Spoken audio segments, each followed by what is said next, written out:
Hey guys, it's Grimper 1312 666, better known as NihilusChrome. Finally back, and you might notice it, but I have a new microphone. Finally back with a new microphone.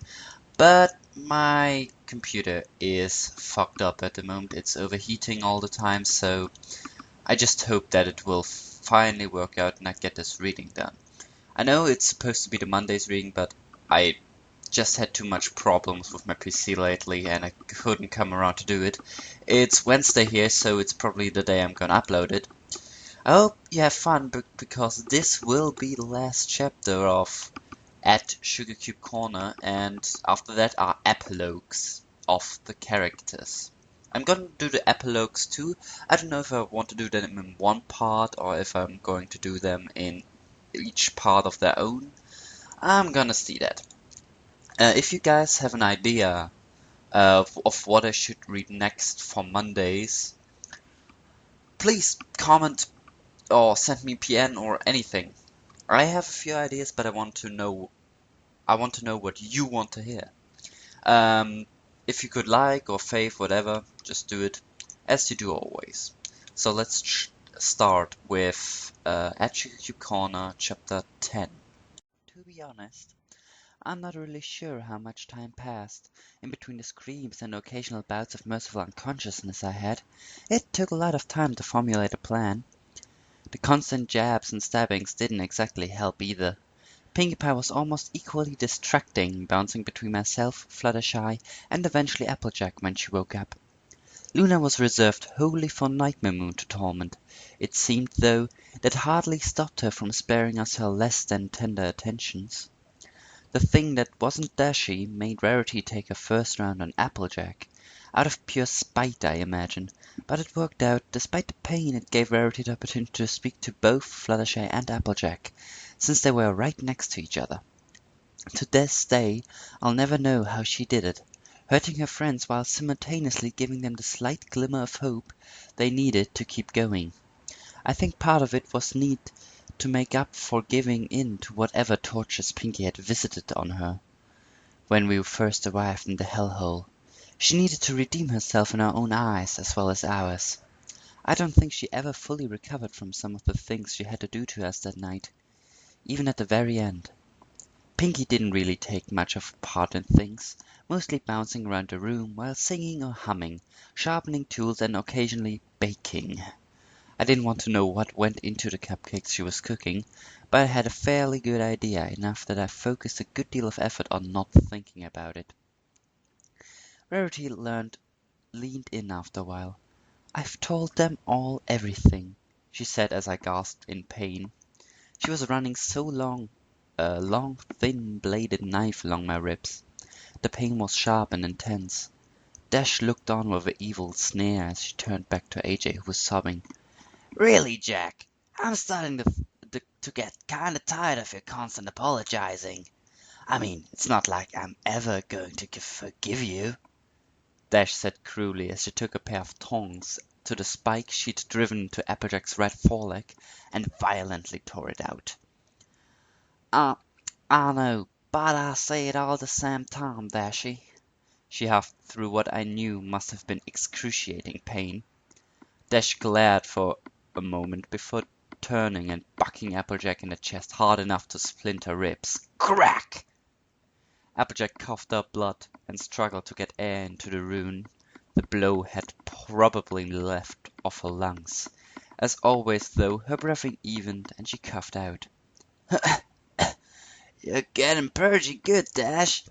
You'd made a right fine apple bucker one day." Applejack had found a fragment of her former strength.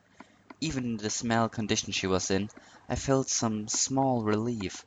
A darker part of me knew why, though, Applejack was letting Rainbow Dash hurt her, because she felt she deserved it.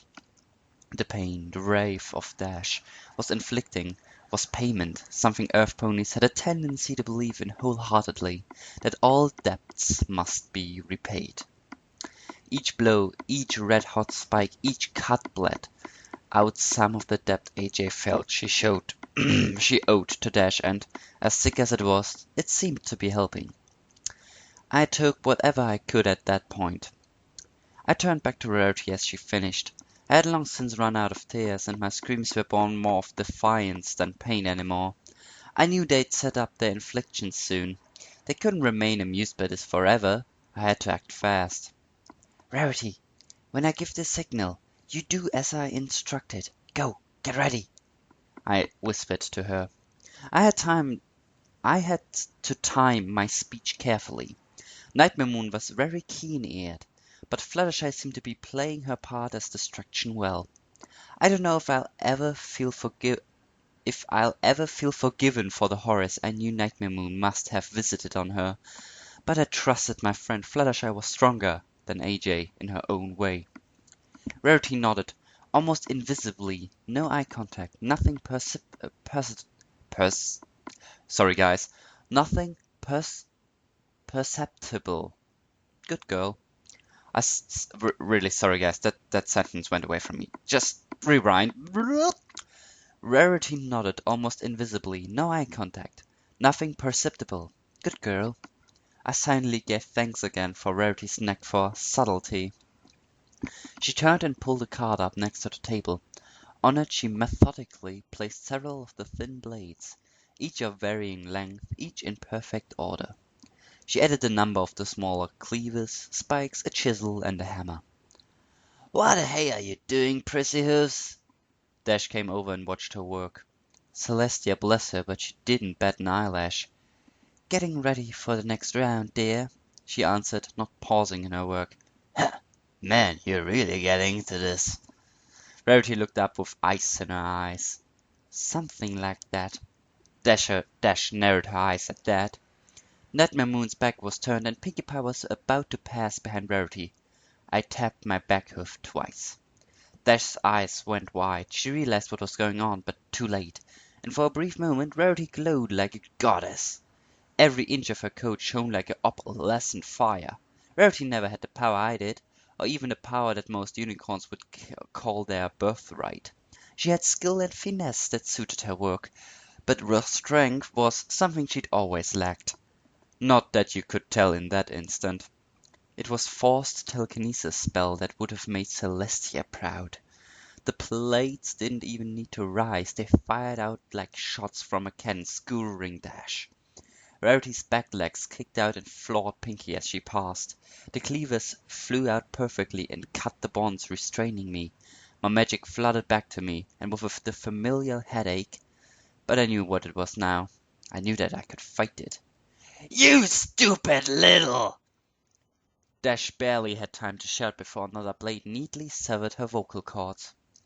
Did I mention she had finesse? A sudden storm of dark magic grew behind me, just as I expected. Nightmare Moon was joining the fray. I whipped around and poured all my magic into my horn, and out into Nightmare Moon, suppressing her magic and immobilizing her. The effort made even the barest movement impossible. Owie, ow, that hurt, Rarity. Pinkie got up only to receive another pair of hoofs to the side of her head, causing it to snap backward completely in a darkly comical way. Rarity was in a trance. She was hammer-hacking power, as she threw blade after blade, 4 of them striking with perfect precision, severing Applejack's bonds, who was dropped unceremoniously onto the floor. In a second she was up. I saw the grimace of pain on her face. Her legs must have felt like they were on fire, but she moved like they didn't matter. 2 lightning swift kicks and Fluttershy's cage was open. She flew over us and landed in front of Luna's prison. Applejack looked towards Nightmare Moon, preparing to jump her, but a sudden look of fear crossed her face as she looked past me. I managed not to flinch as she leapt over me and collided with something. Dash probably. Out of the corner of my eye I saw Pinkie Pie get up. Rarity turned towards her, but she was worn thin already. We were cutting it close. Rarity was nearly tapped out. A feeling of fear swept through my heart as I saw Pinkie Pie look around innocently before picking up one of the cleavers that had freed me and was now lying on the stained cobblestones on the floor. She grinned past the handle of the blade as she looked to me and Moon, then behind me to Rarity, then presumably to Applejack and Rainbow, whom I could hear wrestling on the floor, apparently undecided as to who she would dismember first. Pinky looked incredibly pleased, like she was surrounded by sweets and didn't know which to sample first.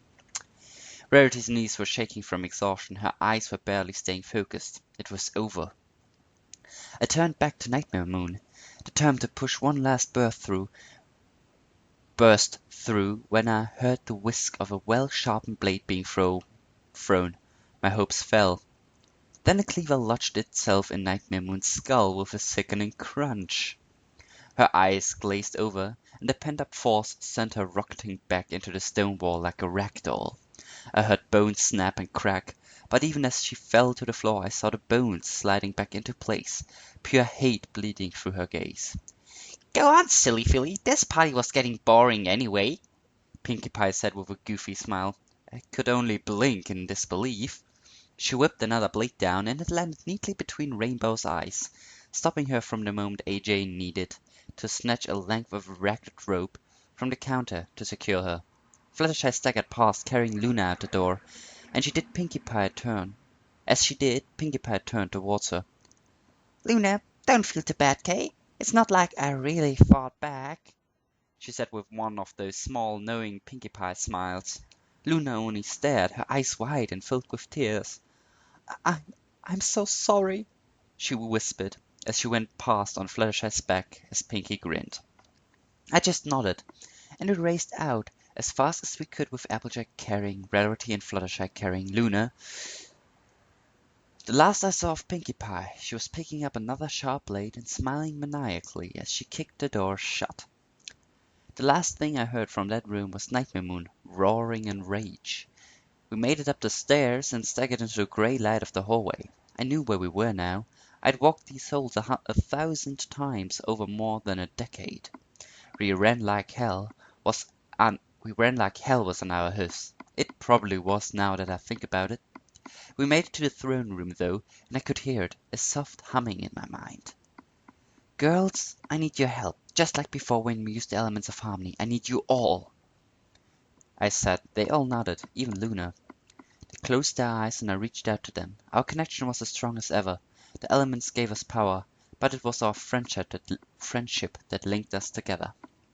I released a surge of magical strength, feeling for the cracks in my own mind, finding them in moments. I reached out and let the light in.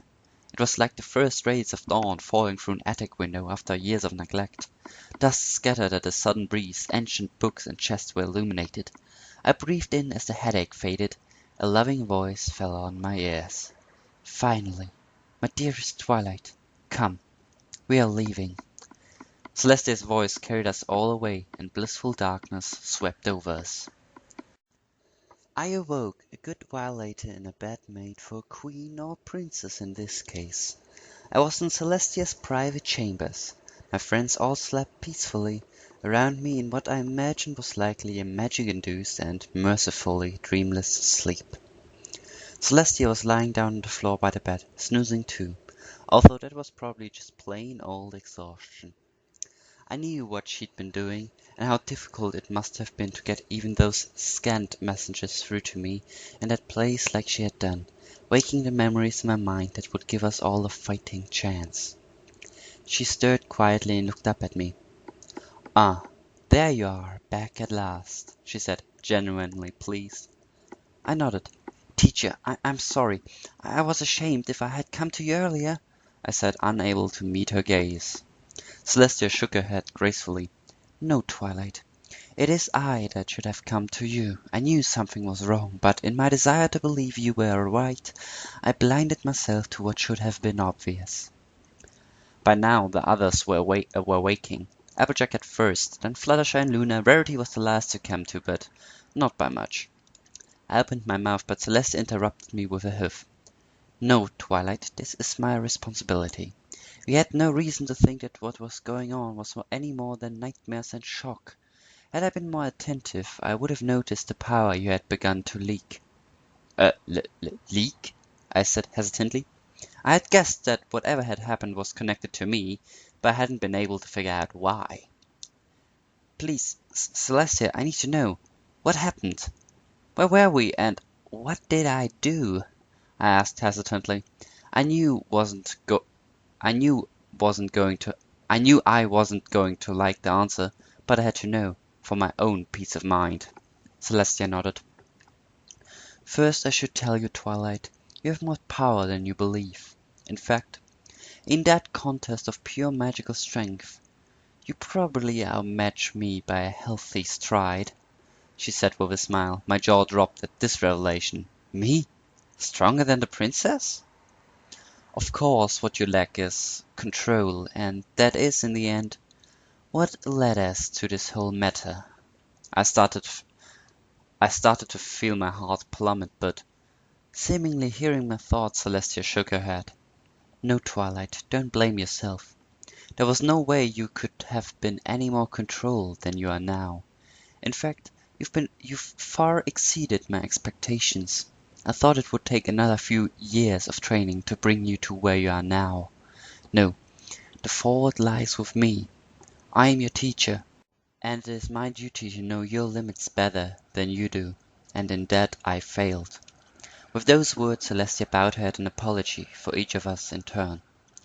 After we've gotten done assuring her that we forgave her and pleading with her to raise her head, she looked up at us, her eyes filled with sadness.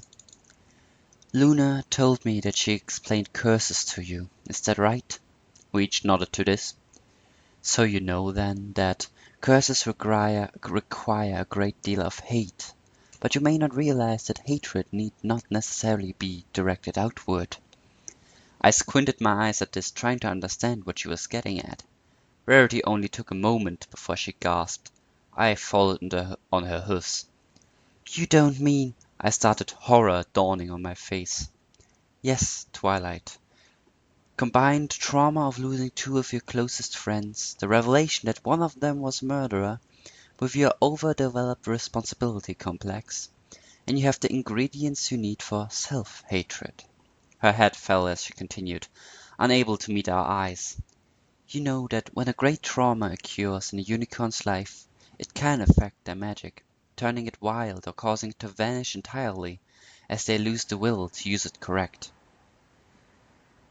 I nodded to this, knowing where she was going. When you witnessed the horrible things Miss Pye had done, it wrenched your mind. Your entire world came down around your ears.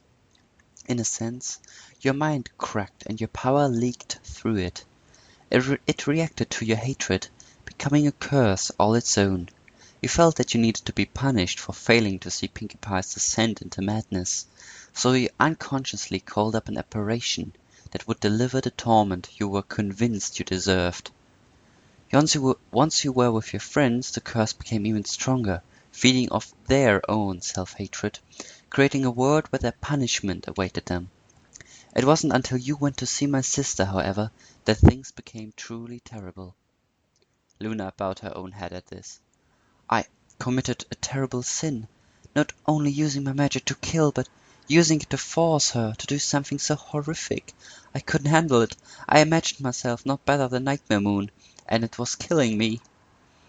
Celestia placed her gently on her sister's shoulder.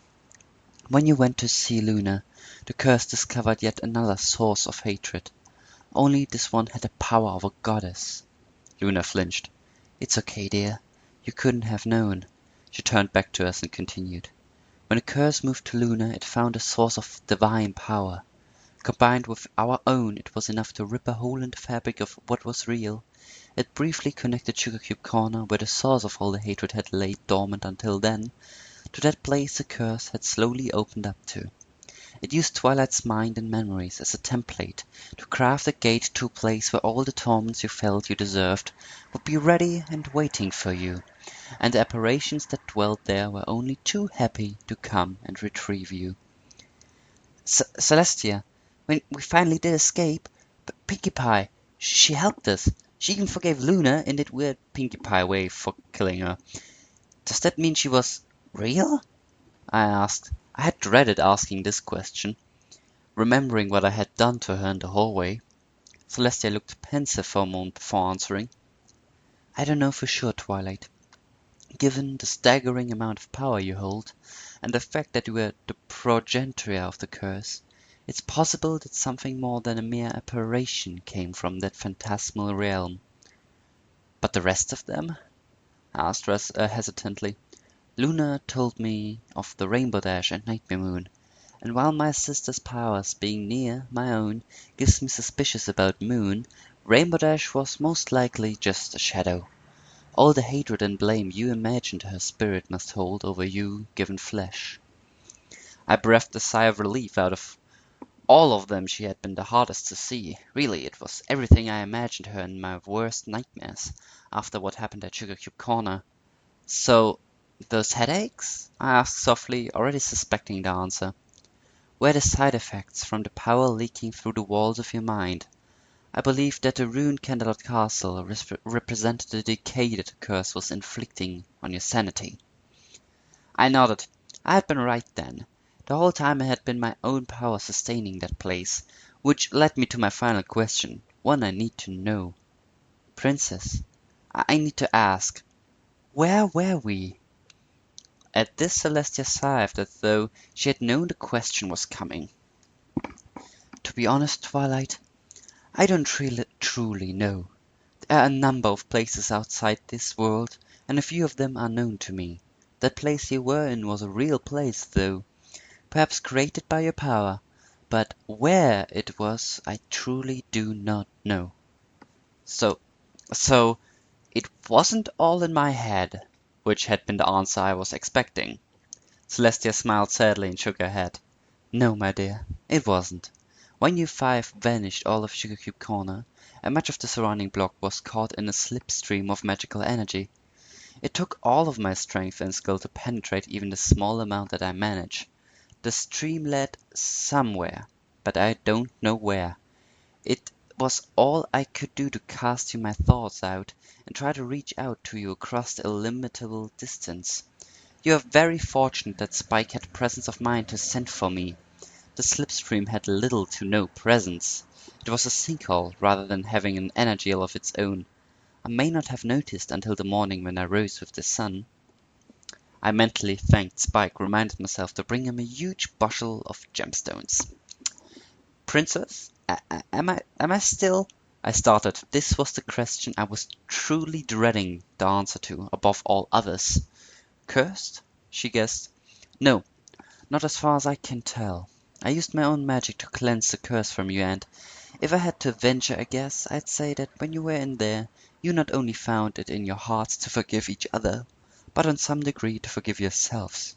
And without that self-hatred that birthed it, the curse was starved of the power that gave it life, preventing it from resuming its former strength.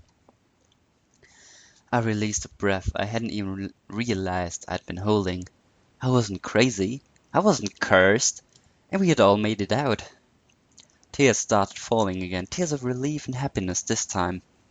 My friends joined in, and slowly but surely we let it all out, all the pain, all the grief, all the sadness and sorrow that had been visited on us the last few days that now felt more like years. They all started to fall away. The sadness remained, a reminder of all we had lost and all we had experienced, but something else stayed with it, a strength of a sort, a reminder that as dark as the world became, we rose above it. Your Highness, Majesty, Princess Celestia, Applejack said softly. What is it, Applejack? She answered with a soft smile. I'm just wondering, do you think maybe we could make a memorial sort of thing for Dashi? I smiled at the idea, remembering the statue in the garden. I realized it must have been closer to the real Rainbow Dash than anything. It was the rainbow my mind wanted to remember. That sounds lovely, Applejack. What do you think it should look like? She asked. Well, I got a few ideas, she answered quietly.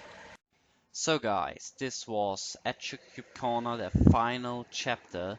After that we're coming to the close of the epilogues of each character. There are in total 4 epilogues, if you might have noticed. Twilight, Fluttershy, Rarity and Applejack, epilogue, and we will see. I'm probably going to do them in separate videos each. Yeah, that's what I'm gonna do. And I'm sorry if the audio is a bit blown out, but I'm still figuring out what to do with the new microphone, and yeah. Hope you enjoyed it. Leave a like, a comment. You know the drill. See ya.